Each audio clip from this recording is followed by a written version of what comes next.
Eurosatory représente pour moi une formidable opportunité.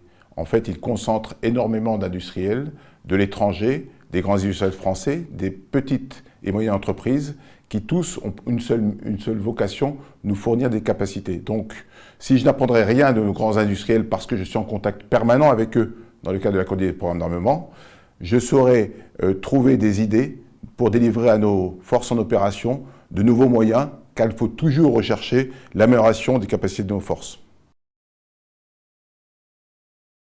Il s'agit donc pour nous, face à un ennemi qui est extrêmement déterminé, de trouver les moyens qui permettront de protéger nos camarades en opération et leur permettre de vaincre. Nos camarades sont engagés dans l'opération Sentinelle en France et c'est tout à fait spécifique.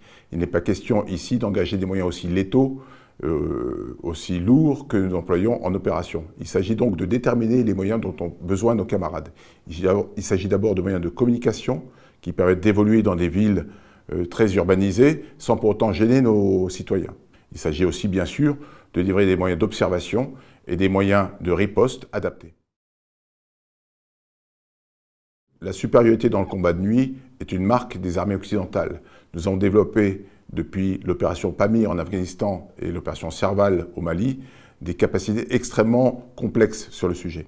Il s'agit pour nous, STAT, de délivrer les moyens qui permettront à nos camarades, je l'ai déjà dit, de vaincre et de se protéger.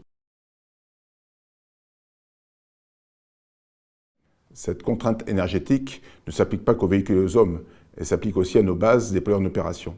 Quelles sont les contraintes pour nous? Les premières contraintes sont la contrainte de masse, qui vient tout de suite à l'esprit, la contrainte d'encombrement. Je rappelle qu'un combattant félin est équipé de 2 batteries de 500 grammes chacune et de 2 batteries qu'il porte aussi dans son sac. Donc la valeur de 2 kg emportée uniquement pour délivrer de l'énergie.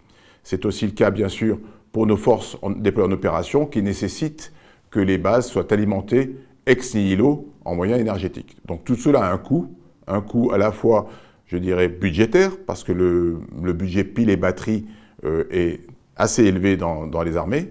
Un coût, bien sûr, en encombrement du soldat, en masse, mais un coût en transport logistique.